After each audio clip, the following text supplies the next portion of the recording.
12월 18일 수요일 기도로 돕는 그 사랑 매일 묵상. 오늘은 시편 86편 14절에서 17절입니다. 15절에 보면 다윗이 그렇게 고백하죠. 그러나 주여, 주는 긍휼히 여기시며 은혜를 베푸시며 노하기를 더디하시며 인자와 진실이 풍성하신 하나님이시오니 하면서 그 삶의 어떤 문제 해결책을 하나님의 긍휼, 하나님의 은혜, 하나님이 어떤 분이신지를 생각하면서 그 삶의 어떤 해결책을 찾고 있습니다. 그래서 그러나 주여, 주는 긍휼히 여기시며 라는 제목을 가지고 좀 말씀을 나누려고 합니다. 그 첫 번째는 공격의 대상이 아니라 하나님을 바라보라.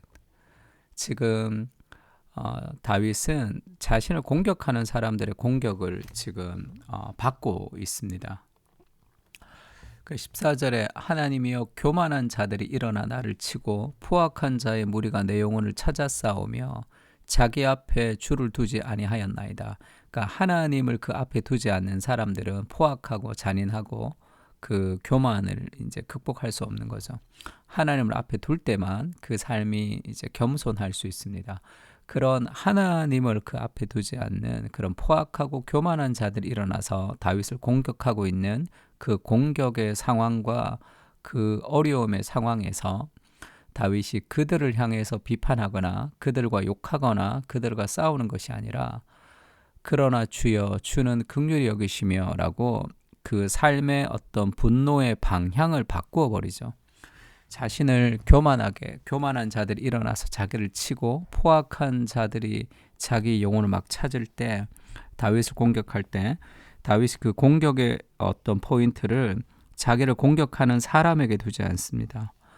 그것을 하나님께 방향을 바꾸는 거죠. 주는 나를 긍휼히 여기시며 은혜를 베푸시고 노하기를 더디하시며 인자와 진실이 풍성하신 하나님이시오니 하면서 하나님의 성품을 기억합니다.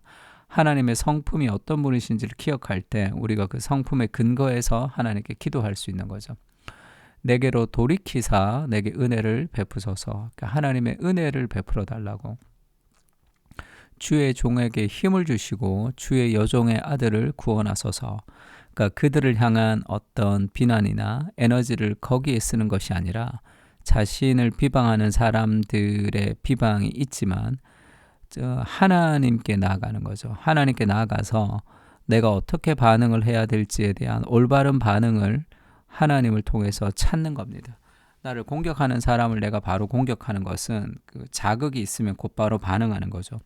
그러나 나를 공격하는 사람들이 있을 때 하나님의 성품을 묵상하고 하나님께 자신의 은혜를 간구하는 것은 훨씬 더 건강한 방향으로 우리의 삶의 여러 가지 관계 문제들을 접근할 수 있는 거죠.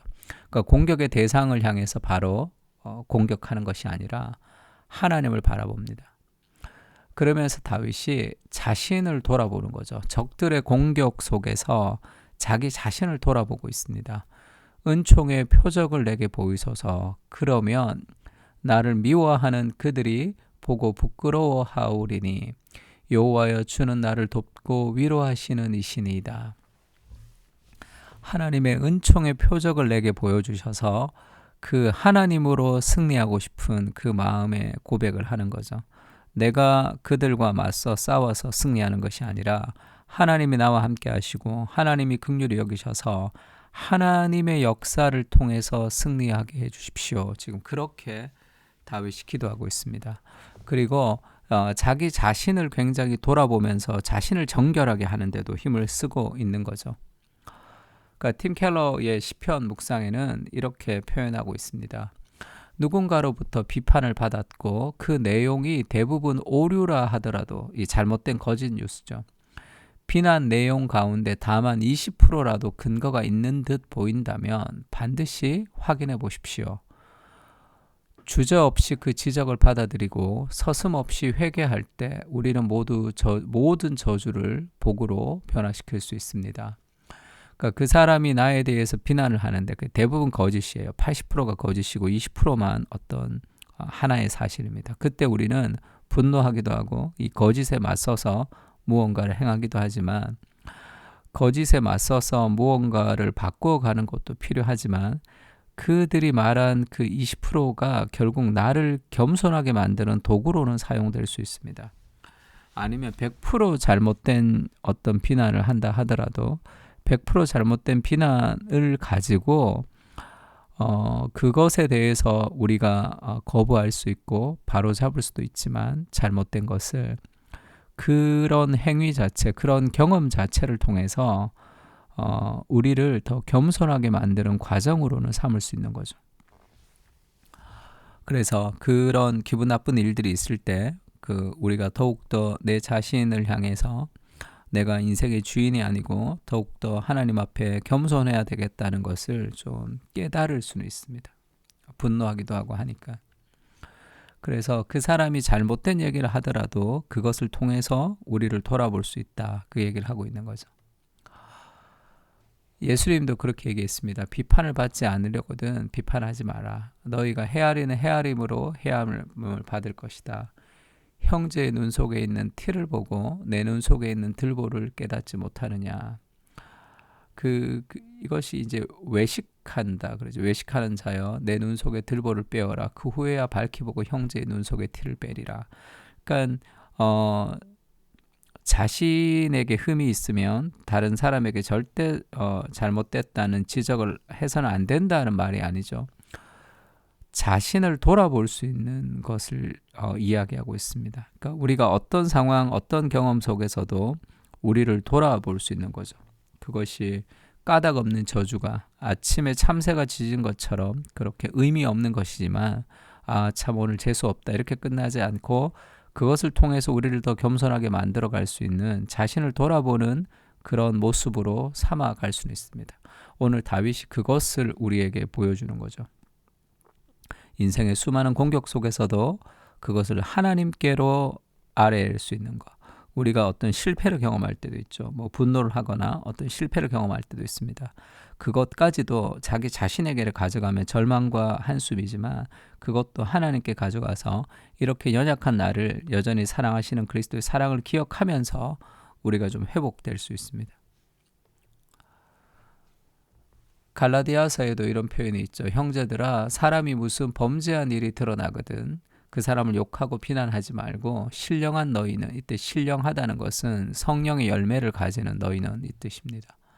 온유한 심령으로 그러한 자를 바로잡고, 그러니까 온유한 심령으로 바로잡는다는 것은 상대방이 행했던 일들에 대해서 내가 너무 기분이 나빠서 그렇게 어떤 사적 복수의 개념으로 그에게 뭔가를 쏟아내는 것이 아니라 그를 너무 사랑해서 그 사람 안에 있는 악을 없애줄 정도로의 그 사랑으로, 그러니까 온유한 심령으로 그것을 바로잡아야 됩니다.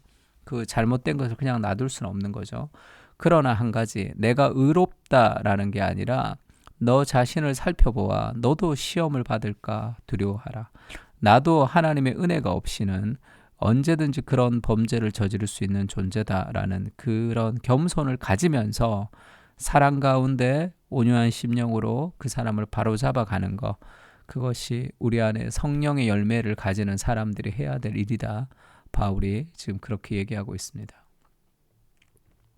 그러니까 우리가 다윗처럼 수많은 삶의 공격에 노출되어 있지만 그것을 그 사람을 비난하거나 욕하는 데 사용하지 않고 하나님께로 우리의 삶의 에너지 방향을 바꾸어서 그 하나님이 역사하셔서 그 일들 가운데 승리해 주시도록 그렇게 기도하는 거죠.